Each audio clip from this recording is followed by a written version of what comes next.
je suis votre thérapeute. Chose vue. La blouse blanche, j'aime pas, ça fait médical. Grand bien vous fasse. Christophe André, très inspiré comme d'habitude par notre thème du jour.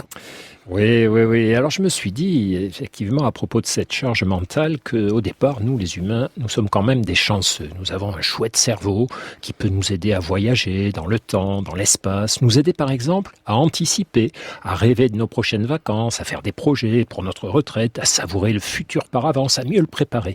Mais ces mêmes capacités d'anticipation et de planification situées dans notre cortex préfrontal, ces capacités organisatrices si précieuses peuvent déraper et se transformer en moteurs à anxiété, en fabriques d'inquiétude. Ces capacités à nous projeter plus tard ou ailleurs peuvent faire qu'on n'est jamais totalement présent à l'instant, qu'il s'agisse de loisirs, on est dimanche mais on pense au lundi, ou de travail, on est au bureau mais on pense aux courses à faire en sortant. On pense par exemple à ne pas oublier d'acheter des cornichons, de la moutarde, du pain et tout ça.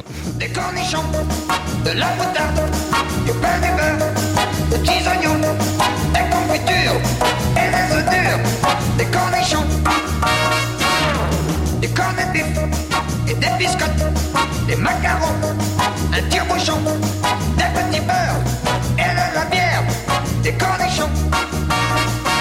C'est ce qu'on appelle en psychologie expérimentale l'effet Zeigarnik, du nom de la chercheuse russe Bluma Zeigarnik. Celle-ci a montré dès les années 1920 que toutes les tâches que nous n'avons pas eu le temps de terminer nous restent en tête, davantage bien sûr que celles que nous avons pu achever. Elles nous restent en tête et donc nous tourmentent, nous mettent la pression, nous démangent, nous poussent vers l'action, car faire soulage, boucler un dossier, clore une action, ça fait baisser la tension mentale. Le problème évidemment, c'est quand on a plein de choses à faire. Alors la liste de ces choses à faire, et pas encore faite, reste bien au chaud dans notre tête, mais elle n'y reste pas calmement, elle nous met la pression. C'est ça la charge mentale, devoir héberger à notre esprit les listes remuantes de tout ce que nous n'avons pas encore eu le temps de faire.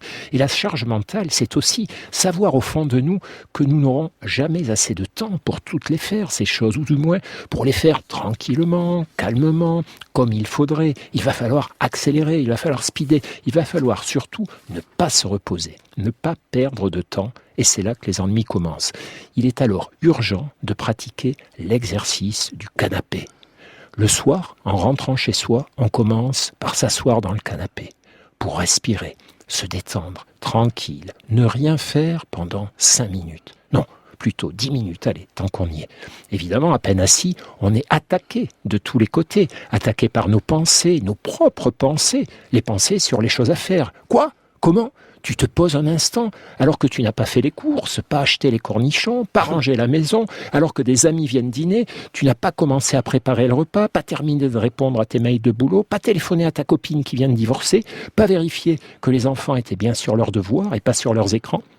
Là, on s'aperçoit qu'on s'est déjà remis debout pour agir, pour cocher des trucs sur la liste des choses à faire. Alors on dit non. Et on reste dans l'exercice. On se rassied et on respire. Juste ça, respirer.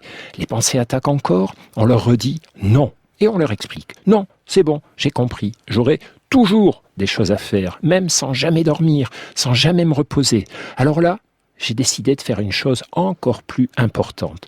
Prendre soin de moi. Me reposer. Souffler. Tout le reste, n'importe qui peut le faire à ma place, ranger, nettoyer, travailler. Quand je serai mort ou malade, d'autres le feront.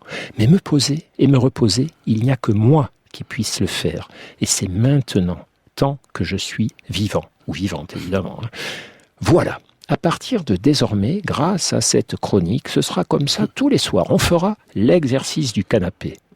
Et vous, cher Ali, si expert en psychologie, vous ressentez cette charge mentale de temps en temps ou tout le temps ? Et d'ailleurs, est-ce que vous avez un canapé chez vous ? J'ai un sofa, je vais m'empresser de mettre au moins 10 minutes, un quart d'heure dans le sofa ce soir. Merci beaucoup, Christophe André, Les Choses Vues, tous les mardis.